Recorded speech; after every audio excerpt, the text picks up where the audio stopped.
So Paul Nation, Professor Paul Nation, really delighted to have you with us. Emeritus Professor from Victoria University, Wellington. I'm going to pass over to you. Okay. So today I'm going to sort of talk about counting words and high frequency vocabulary. And then I'll talk about the implications of this and what you need to do to get learners to learn high frequency vocabulary. Now, when we count words, we can do it in several different ways. We can just take a text. So let's look at it as if we're counting just a small text. But in fact, when I talk about counting words, I'm really talking about counting probably millions of words, and in some cases, hundreds of millions of words. But one way to count words is simply to get the text and then to go 1, 2, 3, 4, 5, 6, 7, 8, 9, 10, like that. And we can count words in that way. And so if we count words in that way, then we are counting what are called tokens. So the technical term is tokens, T-O-K-E-N-S. And when we count tokens, or running words, as they're also called, then we're answering questions like, how many words are there on a page? How long does the assignment have to be? You know, how many words can people speak within a minute?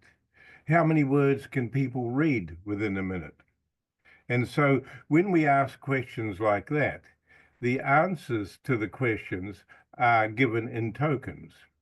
So, for example, if we ask how many words can people read in a minute, then the answer would be, well, an average native speaker can read about 250 words per minute.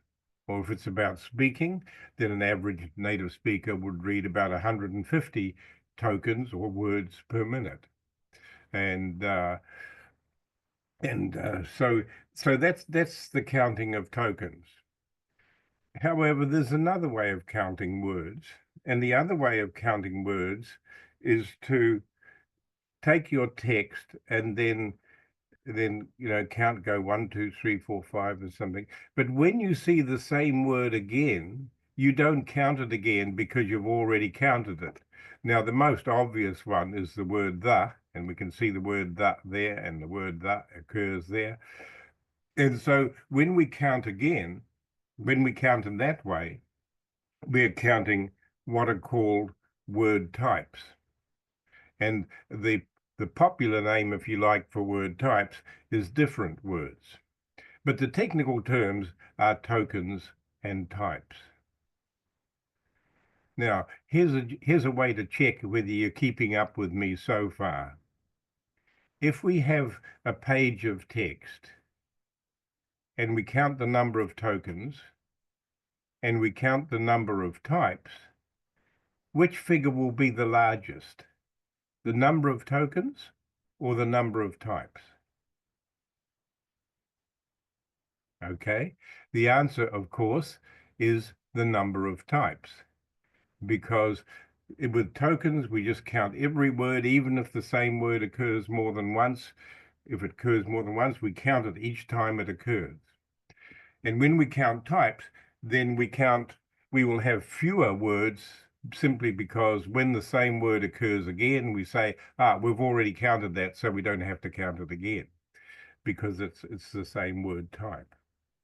Now, counting types is counting single word forms, but another way of counting is to count families.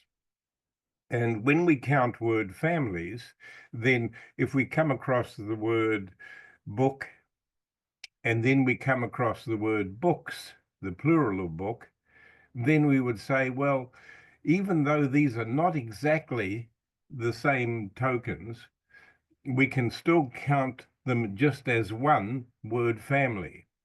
And so book and books is one word family, which is made up of two word types. And in the field at the moment, there's big arguments going on about how big should families be and what we can include in families and what proficiency level learners have to be able to deal with certain sizes of word families. I'm going to ignore all that today, but that's the different ways of counting words. Now, when we put these two major ways of counting together, counting tokens and counting types or families, then we end up with some very interesting pieces of information. So if you want to get rich quick, one thing you can do is say, come and do my language course. And in the first lesson, I will teach you 7% of the English language. And you'll easily be able to learn 7% of the English language in one lesson. Great. They come along, and if it's an English course, then you say the, T-H-E, the. That's the spelling. Doesn't really mean much in English. Now you know 7% of the English language. And this is because the word the, this one word type, accounts for 7% of the word tokens in any written text. If it's a spoken text, then the word is unlikely to be the most frequent word is likely to be a word like I, I and you, that word there. Now, if your customers are foolish enough, you can say, come to lesson 2, and by the end of lesson 2, you will know 25% of the English language. And that's because the most frequent 10 words make up 25% of the tokens or the running words of any text. Now, these figures are remarkably stable in English for, texts of various sizes. You have to get, below a certain size of text, about 200 or 300 words, but any text over 200 or 300 words, you will find that these figures are roughly correct. And then if you carry on looking at the ratio of types or families to the percentage coverage of tokens, then you find that the first 100 words cover about 50% of the words in any text, spoken or written. The first 1,000 words cover about 75% of the tokens. And that's getting really important, because if you know the most useful 1,000 words of English and you're a learner of English, then you will know 1 in every 4 running words. Oh, I've got my figures wrong here. Sorry, you will know 3 out of every 4, 1 out of, yes, you'll know 1 out of, let me get it right. 1 in every 4 running words will contain an unknown word. Okay, so that means 3 out of every 4 words will be known to you. So we're now starting to get to the point where the words that you know really start to move towards leading to really good comprehension of a text. And if we know the first 3,000 words of English, then 95% of the running words will be familiar, and only 1 in 20 running words will be unknown. Now you can see that with a vocabulary of 3,000 words, then 1 word in every 2 lines is likely to be unfamiliar.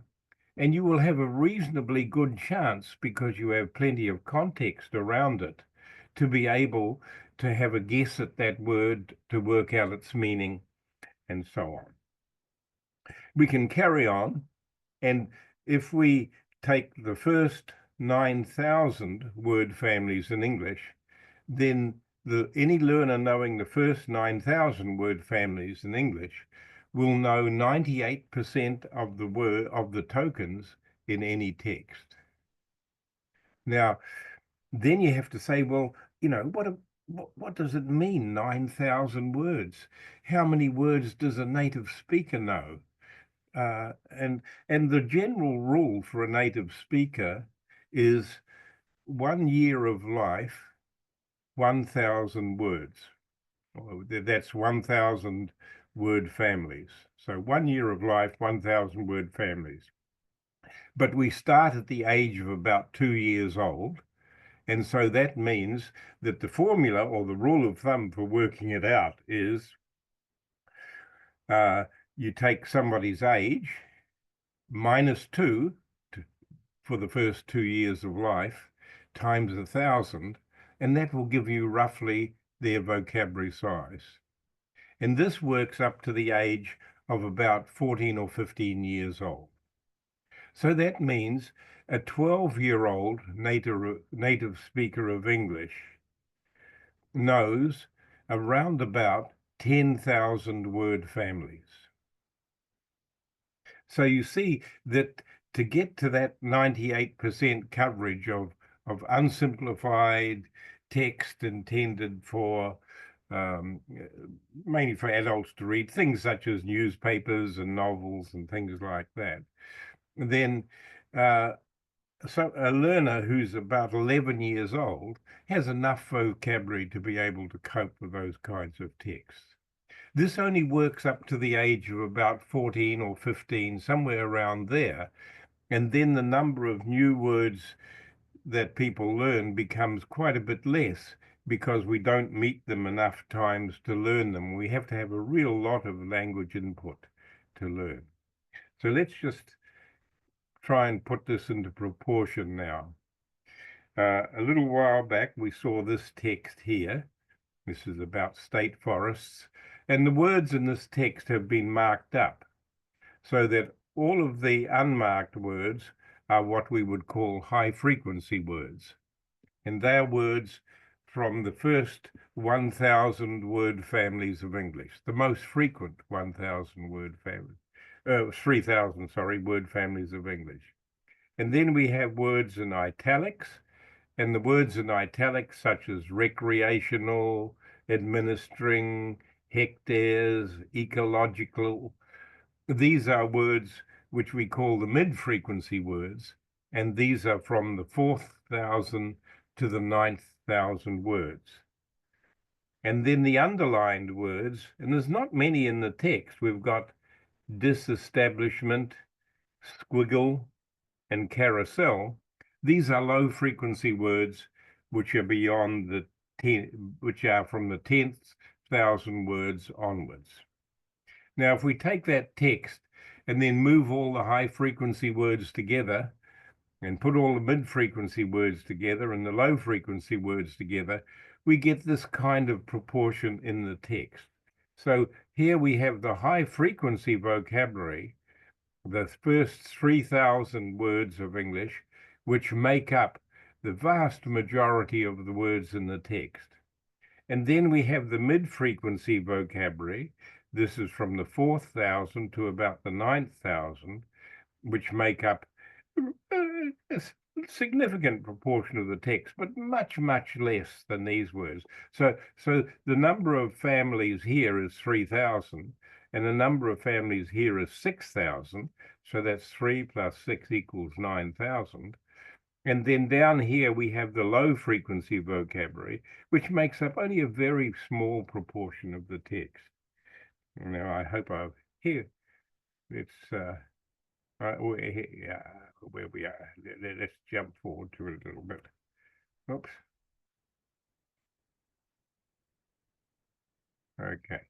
Okay. Now, this pattern of a large number of words occurring very infrequently and a small number of words occurring very frequently, it follows a pattern, and it seems that it doesn't really matter what language you count. If it's a natural language, then it always follows the same pattern. And in the 1940s, a researcher called George Zipf, a psycholinguist, made a law called Zipf's law, which described this spread of frequency of vocabulary. And his Zipf's law says rank multiplied by frequency always gives the same answer. So what it means is this. If you count a text and you find that the most frequent word, the, occurs 70 times. Okay, and then you look and see, well, what was the second most frequent word? And if your text is English, it's likely to be something like of.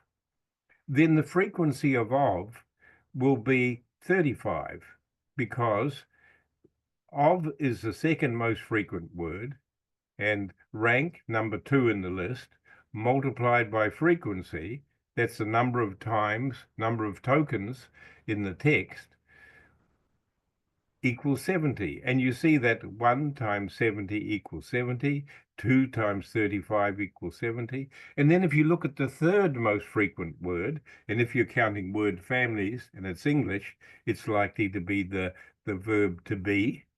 And then you'll find that that'll occur around about 23 times in that text. There'll be 23 tokens of the word be in that text, which will be am, is, are, was, were, and so on. But you multiply its rank, so it's the third most frequent word, multiplied by its frequency, the number of tokens in the text.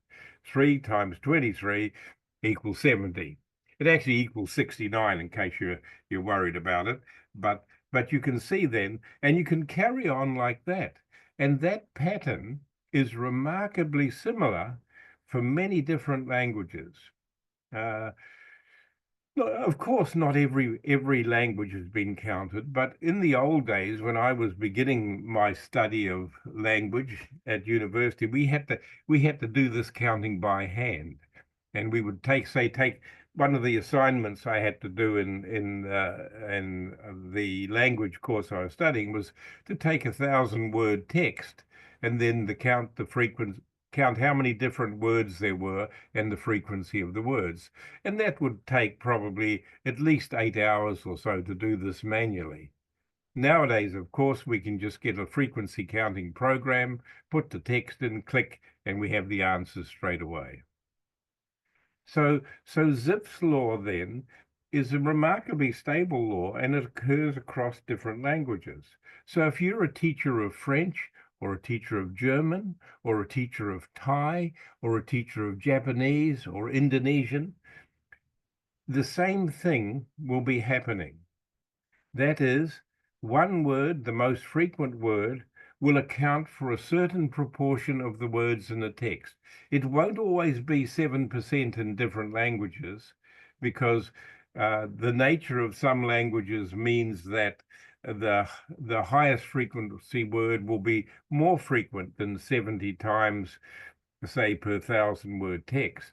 But the pattern will always be the same, in that the second most frequent word will be half the frequency of the most frequent word. Okay, now this probably sounds a little confusing in that, but it's actually very important, because the learning of vocabulary, the teaching and learning of vocabulary, is essentially a battle against Zipf's law. And you'll see why in a minute. So we can take some implications from Zipf's law. And the most important implication is a small number of words in the language occur very frequently. And these words are the most important words for a learner to learn, and they should be learnt before you start worrying about the words which are not high-frequency words. So this is a very important lesson. And fortunately, people learning English had lists of the high-frequency words available from very reasonably early on in the 1900s.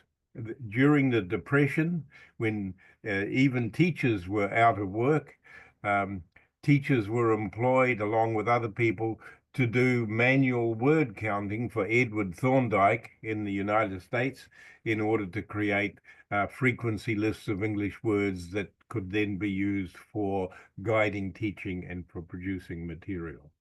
So this is the most important implication of Zipf's law. A small number of words occur very frequently. And any language teacher, any teacher of any language which is learnt as a foreign or second language, should really know what these words are. The second implication from Zipf's law is a large number of words occur very infrequently. And when we say very infrequently, this carries on with the implication that half of the words, half of the different words, half of the types or word families in any text occur only once.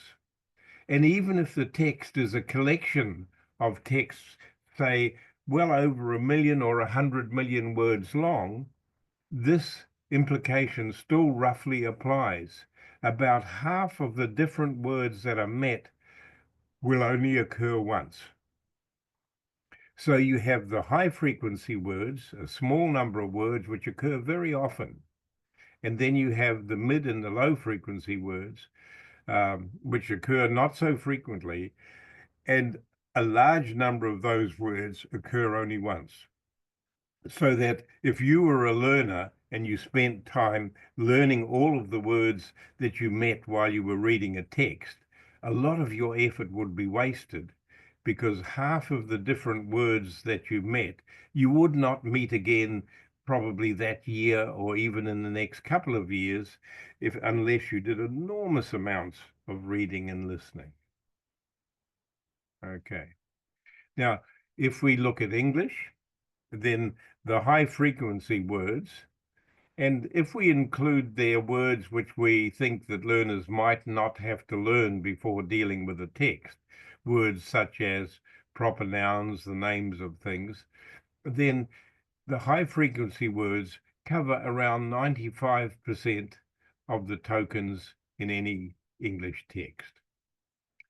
The mid-frequency words, this is a sort of a group between the high and the low, which we arbitrarily say make up 6,000 words, then gives another 3% coverage. And the low frequency words, of which there are thousands, from the 10th 1,000 word on, make up 2% of the words in any text. Okay. How do we decide how many words learners should learn in an English course? One way is to say, your goal should be learning every word of the language. Now, one of my occupations, which has kept me busy for many, many years, is to work out how many words are there in English. My job is made a little bit easier by saying, well, I'm not counting word types, I'm counting word families. And I've been building lists of the word families of English so that I can analyze texts and do things like that. And so far, I'm up to 30,000 word families. 30,000. Now, you'll see figures put around like the Oxford Dictionary contains 1 million different words. Yeah, well, it might contain 1 million different entries, but it's certainly not 1 million different word families. Because if you look in the Oxford Dictionary, you'll find that some words have many, many entries, particularly amongst the high frequency words of the language. And you'll also find that it includes words which are transparent compounds, where you know the meaning of each word, and together they make a different word, but the meaning of the word can be figured out through the transparent compound. Now, clearly setting to learn every word of a language is not a sensible goal for a language course, because 54,000 words is a lot of words to learn, and I doubt that there are any native speakers who know all of the different word families of English. Another goal to set, which makes more sense, is to say, well, how many words does a native speaker know? Earlier, I talked about the rule of thumb for native speakers, and that is, the rule of thumb is you take somebody's age, -2 for the first 2 years of life, multiplied by 1,000 for 1,000 words a year, and the average adult native speaker knows somewhere around 20,000 words. We've had some really good research on this coming out of Belgium in the last few years by Mark Brisbart and his colleagues. And I and others have been devising tests of English vocabulary. The picture vocabulary size test is a test you can see on the web. On my website, you can go and find the vocabulary size test. And these tests measure the knowledge of the 20,000 most frequent words of English. And we've been using them to measure the vocabulary knowledge of native speakers. Don't forget that rule of thumb for English native speakers, folks. Age -2 times 1,000 is a really good indicator, and it's a pretty reliable indicator. Most native speakers are within a couple of thousand words of that total. But 20,000 words is a really big goal to learn, considering that native speakers learn in their younger years about 1,000 words a year. So another way is to look at various kinds of texts and to say, okay, how many words do you need to know to read a newspaper? How many words do you need to know to read a novel? How many words do you need to know to be able to follow a movie or follow a conversation? And roughly, the figure there is around about 9,000 word families. If you want to become a very high proficiency second language learner of English or a learner of English as a foreign language, you really need to be getting close to around about 9,000 words. Now, my guess is that for most of the European languages, these same figures will probably apply. We just don't know because there still hasn't been enough research done on other languages. But when I looked at my PhD students who are studying and they're not native speakers of English, then I've tested their vocabulary size, and the successful PhD students, and most of them are successful, otherwise we probably wouldn't have accepted them in the first place.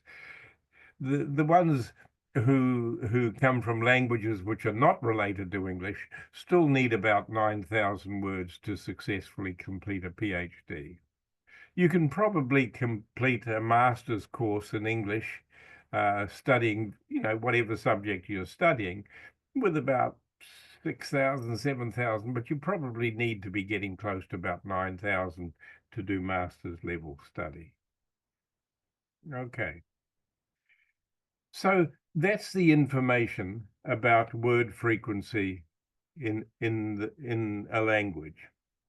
The most important things to get from what we've got so far is there is a relatively small number of really frequent word families which learners really need to learn early on in their learning of the language, because these words cover a very large proportion of any spoken or written text and are needed in any spoken or written performance of the language. The second important lesson from what we've looked at is that there is a very large number of other words, which are the mid-frequency words and the low-frequency words, which don't occur very often. The learners will eventually need to learn the mid-frequency words and some of the low-frequency words, but that learning will occur or should occur after they know the high-frequency words of language. If you are teaching a language course and you are spending time on low-frequency vocabulary and the learners don't know the high-frequency vocabulary, you're basically wasting their time and giving them a very poor return for their learning effort. And remember the third implication of Zipf's law, about half of the different word families or word types in any text will occur only once. And so dwelling on them and spending time on those one-timers is a waste of time for most learners who don't know the high frequency or even the mid-frequency words of English, because there are many more important words to learn. Okay, I can pause there for a minute. If you've got any questions there, please put them into the chat and I'll try and deal with them. And after having a look at those questions, just making sure you're keeping up, we'll look at what teachers should do about the different kinds of vocabulary and how vocabulary is learned. Okay. Okay, thanks, Paul. I'll just wait for people to put any questions in the chat and then I'll pass them over to Paul.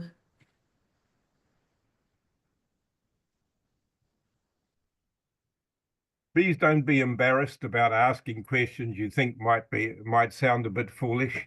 I've lived a long time and I've met all kinds of foolishness, and it doesn't faze me at all. And it's really important that you keep up with what we're doing here today, because what I'm going to say next makes much more sense if you understand what went before.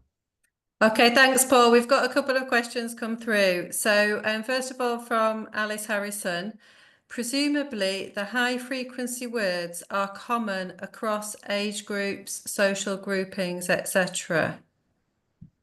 Yes, and that's a very useful comment, actually, a question, because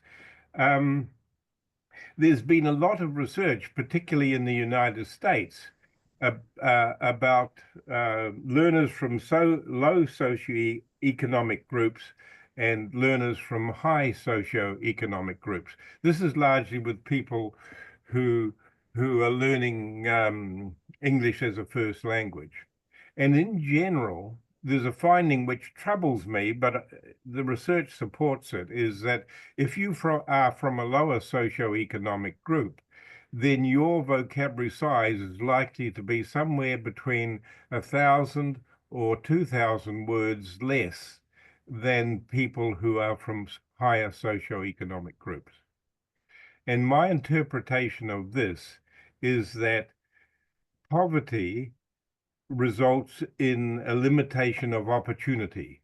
And that's an opportunity to do lots of reading, or an opportunity to go to the museum, or to go to movies, or do all sorts of various things in life. And the opportunity to experience different kinds of language has a strong effect on the learning of the vocabulary from those bits of language. So with native speakers of English, those who are like native speakers of English, then that's a really important consideration. And a lot of thought has been given into how do you bridge that gap.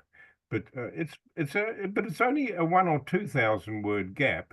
And as learners get older, the gap might stay roughly the same of 1,000 or 2,000 words, but the vocabulary size still keeps increasing, but it's just that they're a little behind with the others. But when you get to 9,000, 10,000 words, different word families, the gap probably doesn't matter too much, because people can make up for it in other ways.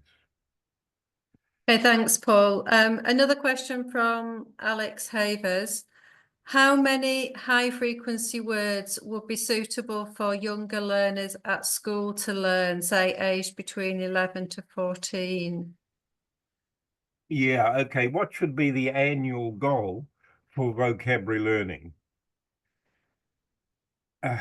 Now, we've got to be I want to make a distinction here, and the distinction is between learners who are learning, say if we take England or Great Britain, and you have children whose parents are not native speakers of English, and the children come to school, and they pick up English while they're studying at school. If you are a learner below the age of probably about 11 or 12 years old, within a year or two, you will very quickly become like a native speaker of English in terms of your vocabulary size. And no matter what the teacher does, learners of that age, 11 or 12 or lower, will very quickly become like native speakers and start to increase their vocabulary at probably over 1,000 words a year, but certainly at the rate of 1,000 words a year. And they will quickly catch up with their English-speaking peers and so on. If you take learners of a foreign language, say if they're learning French but not in France, and then the learning rate is going to be much lower for fairly obvious reasons of amount of contact and amount of time put into it and so on. Then a modest hope is about 500 words a year, but I think that language courses should really be aiming to get learners closer to 1,000 words a year, 1,000 word families a year. If you take the school year and say 40 weeks of the year is for school, and those 40 weeks is 5 days a week, that's 200, is it 200 hours or something like that? You're looking at about 5 words per hour as a sort of learning. It's possible. And so I would really like to see ambitious goals of around 1,000 words per year. And when you look at that, that means that it would take about 3 years or a bit more to get on top of the high frequency words of the language. And then to get the first 9,000 words, we're looking at, another 6 years. It's a big struggle, but that's really what the figures show that you need. Okay, thank you. You might be coming on to this, Paul, but we have a question about what strategies can we use to teach the high frequency words, and then sort of linked to that, somebody asking about how many times should we teach a word, how many times should students come across it? Yeah, okay. Well, that indicates it's time to move on because that's what I'm going to talk about next. Okay. So how is vocabulary learned? Now, the principle that I work on here is the principle of the 4 strands. And I used to demonstrate the meaning of strand by plucking a strand of hair from my head and showing, something long, continuous and thin. I can no longer afford to do that, but I'll assume that you know the meaning of strand as something which is long and continuous. And the principle of the 4 strands simply says this: if you want to have a well-balanced language course, a quarter of the time should be spent on meaning-focused input. That is, learning through listening and reading. And here it means genuine listening and reading. And when I say genuine listening and reading, it means not struggling through difficult texts, but through doing listening and reading in a comfortable way. 1/4 of the time should be spent on meaning-focused output, that is, speaking and writing. And so learners should have the opportunity to take part in conversations, to give talks, monologues, and to do that, to do writing, to write serious assignments, and to write short notes, and do all kinds of writing. And 25% of the time should be spent on that. 25% of the time should be spent on language-focused learning, and that is the deliberate learning and study of language, learning pronunciation, deliberately using word cards to learn new vocabulary. I'm a great fan of word cards. Word cards are where you have the foreign word on one side and the native and the first language translation on the other side. This is a very, very effective way of learning. It's been researched for well over 120 years now, and the research invariably shows it's a very effective way of learning. You'll see criticisms of this deliberate learning using bilingual word cards. But whenever you see those criticisms or hear those criticisms, ask the person making them to show you the research which supports the criticism. You'll hear criticisms such as, but these words are quickly forgotten. No, the research shows they're not. These words will not be available for language use. No, the research shows that they are readily available for language use. And so there isn't research which supports the traditional criticisms, that people make of bilingual word cards. If you want to get into this more, then I've written a book called Learning Vocabulary in Another Language, and there's a whole chapter which looks at word cards and reviews the research. So 25% of the time, and ideally no more than that, should be spent on deliberate study of language features, including vocabulary. And then the fourth strand of a well-balanced course is fluency development. And fluency development simply means making the best use of what you already know. And there needs to be fluency development in each of the four skills of listening, speaking, reading, and writing. Now, if you want to find out more of the four strands, and in my opinion, you'd be crazy if you don't want to find out more about it, then you can go to my website and you look under publications, just type Paul Nation Resources and look under my publications, and you'll find a 2007 article about the four strands, and that will give you a relatively straightforward introduction to it. But the strands are also dealt with in other books I have written. So when you ask then, how should vocabulary be learnt? Vocabulary should be learnt through meeting it in meaning-focused input, through having to use it in meaning-focused output, through deliberate study and deliberate teaching, and through working with material, very easy material, which is made up of words which are already known, but where the access to these words is speeded up through doing a reading speed course or a course which pushes learners to listen at a faster level and so on. So the four strands is a very useful way of checking your own language course. If you are teaching a language course, then you should really look at what are the activities which are being done in the course, what strand do they fit into, and how much time are we given to that. And if you find that it's not roughly about 25%, 25%, 25%, 25% for each strand, then you should give some careful thought to making sure it's like that. Whoops, where are we? Okay, so what should be done about the different kinds of vocabulary? So far, then, I've distinguished high-frequency vocabulary, the first 3,000 words, mid-frequency vocabulary, another 6,000 words, taking you up to about 9,000 words, and low-frequency vocabulary, which is beyond the 9,000 word level, from the 10th 1,000 words onwards. Now, high-frequency vocabulary, deal with the vocabulary across the four strands of input, output, deliberate learning, and fluency development. Now, here's something which is really important. To apply the four strands to input, output, and fluency development, it is essential to use vocabulary-controlled material such as graded readers.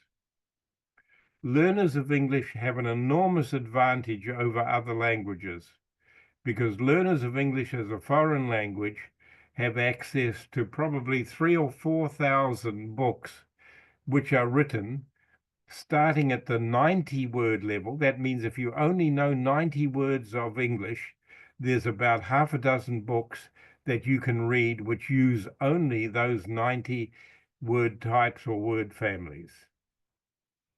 And graded readers go up to, well, they cover the high frequency words of the language. So Cambridge University Press, Oxford University Press, Heinemann, Heibling, a whole pile of different publishers publish graded readers.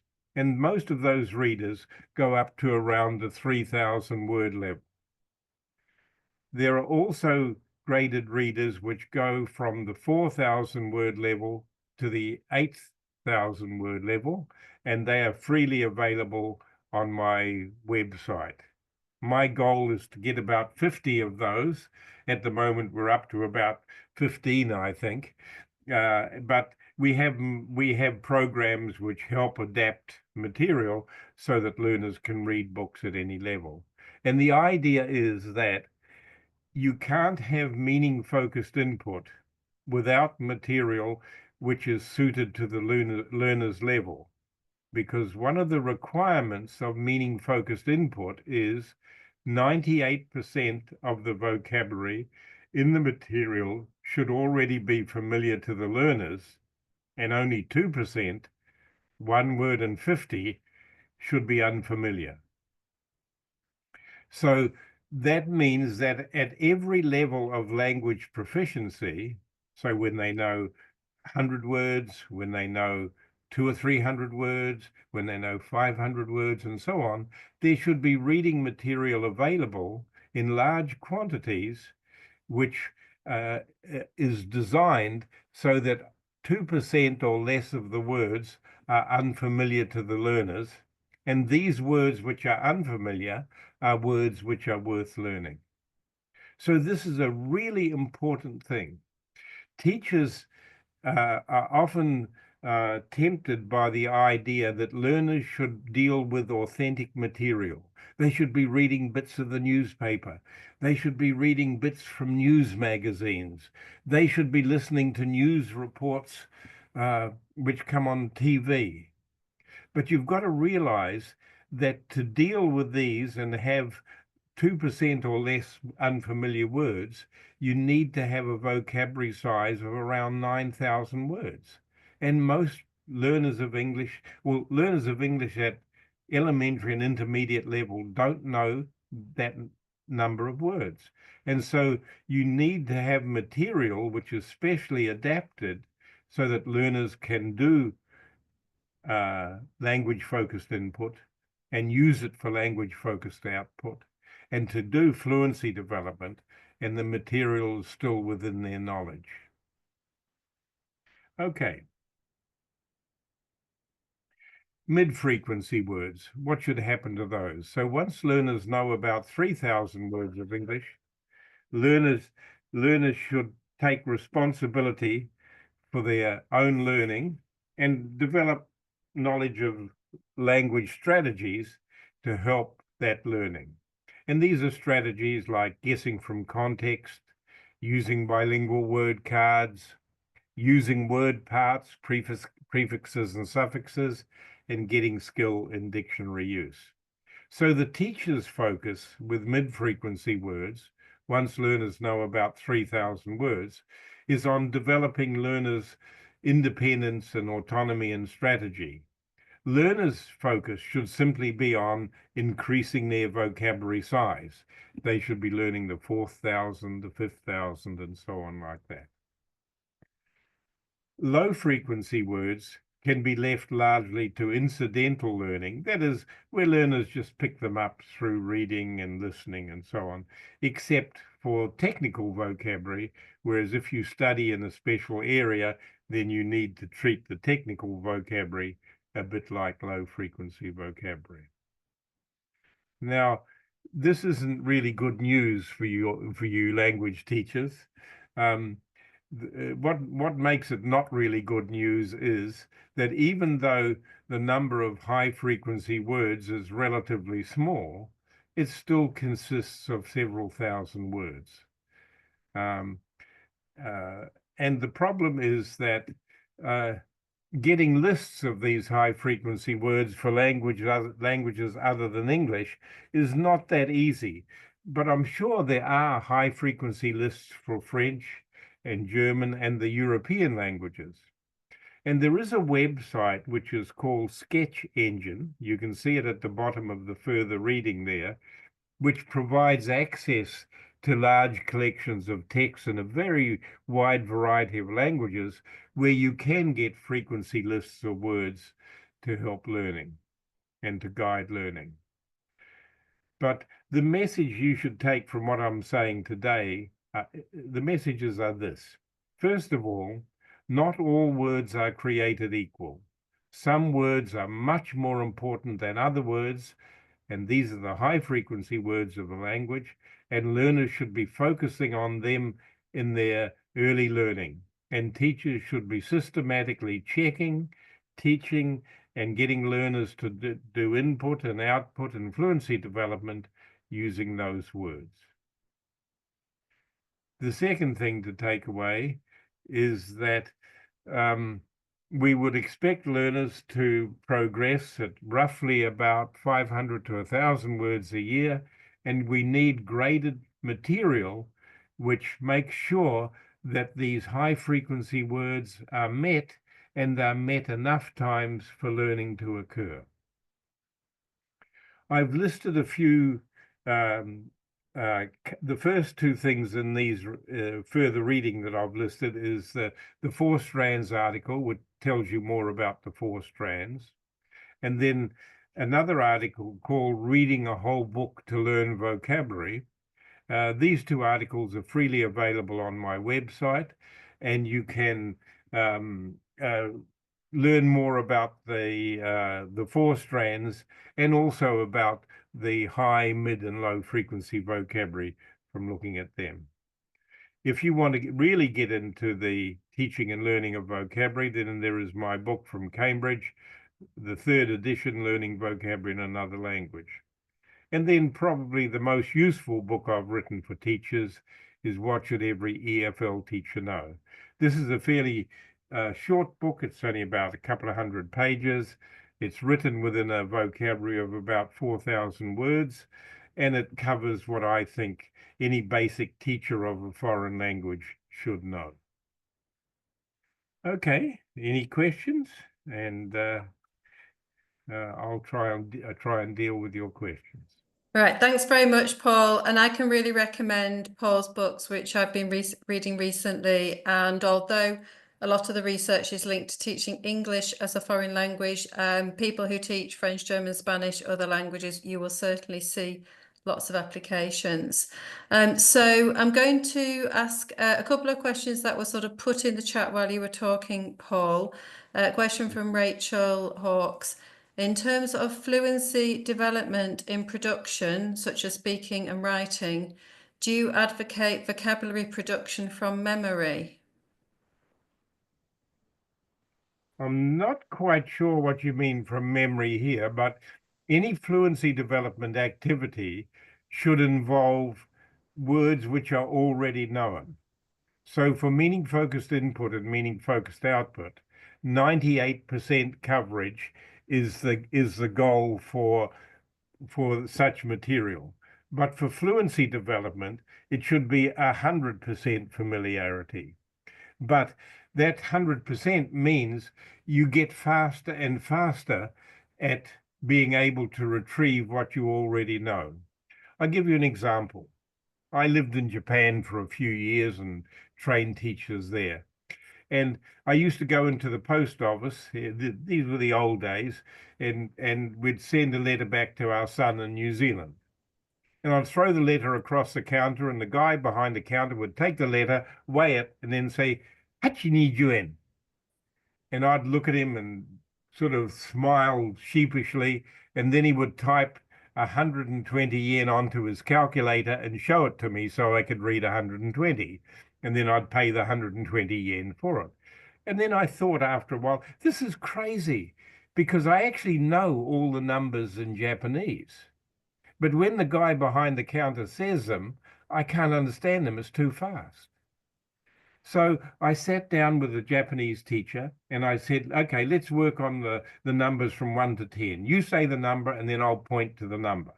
You know, you'd go, hach, Ni, san, and I'd have to point, and then to get faster and faster. After a few minutes of that, that was great. I could do the single digit numbers quite quickly, and then we make a matrix, of 1 to 10, 20 with 21, and so on like that. And then you'd say the number, and I'd have to point quickly.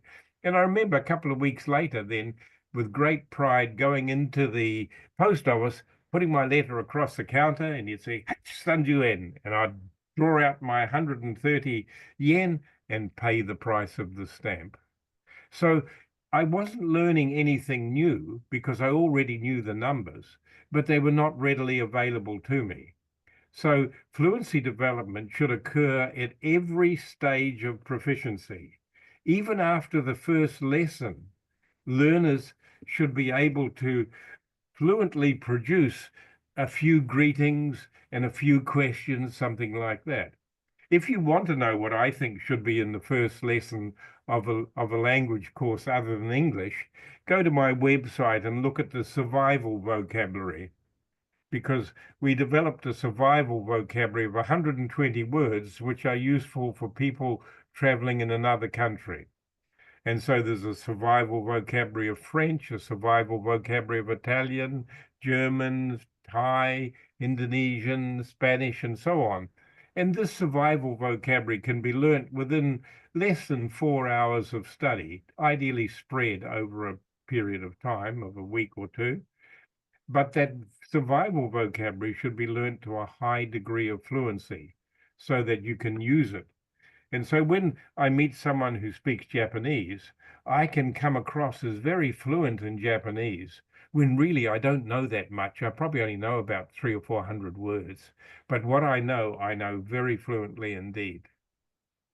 Thank you, Paul. Just linked to that, there's a bit of a debate been going on in the chat, Paul, and I just wondered, in terms of teaching and learning and memorizing vocabulary, would you advocate it in terms of individual words or short phrases, or a mixture of both, perhaps? I would recommend it in terms of individual words very strongly, and also phrases is possible, but individual words is very important. And the reason is this: if you ask somebody, how many idioms are there in English? That is, how many phrases are there where the meaning of the parts don't give you the meaning of the whole? And the answer is less than 100. So if you want to read about that, look under publications on my website, and you'll find an article in the early 2000s by me and someone called Lynn Grant, who was one of my PhD students, and she did a count of the true idioms of English. There are lots of idiomatic phrases in English, but the idiomatic phrases are made up of parts which contribute to the meaning of the whole. But and so learning phrases is good and useful, but learning individual words is more important, and is something which should be done systematically throughout a language course. You can learn individual words on word cards very quickly, and if you use the proper principles of repetition and so on, then these will stick in your memory. Okay, thank you so much, Paul. I'm going to sort of finish actually by quoting someone from the chat, Simone Comboy, who says, "Brilliant presentation, thank you. It should be made available to all the skeptics in this country who question the new GCSE and the limit of high frequency words. And having listened to this presentation, it just emphasizes the need to focus on high frequency words, which is something new to us in England, and interestingly, Wales has just introduced its new GCSE as well, and it's also focusing on high frequency words. So it's a really interesting point in time for us, and it's been really fascinating to hear your deep thinking behind it and your research and your knowledge, Paul. So thank you so much. There's a lot of comments in the chat which I will copy and send to you as well. So if anyone else wants to put any comments in the chat, I shall certainly send them to Paul. And it's been an absolute pleasure, Paul. Thank you so much. I know that you're mainly retired now, although you do still a lot of research and thinking about language learning. But we really appreciate you giving up your time to us language teachers in England to help us on our journey as well. Okay, you're very welcome. I suggest, though, you go to my resources pages and look at the survival vocabulary, because that's a very good example of a controlled vocabulary, which is immediately very useful for someone learning another language. Okay. Thank you, Bye Paul. bye. I've put it in the chat. I've put your link to your page in the chat. And yeah, lots of people saying we remember quoting you and writing essays. So it's been great to hear from you, you know, the man himself. So thank you so much. Okay then. Bye. Okay, take care. Bye-bye.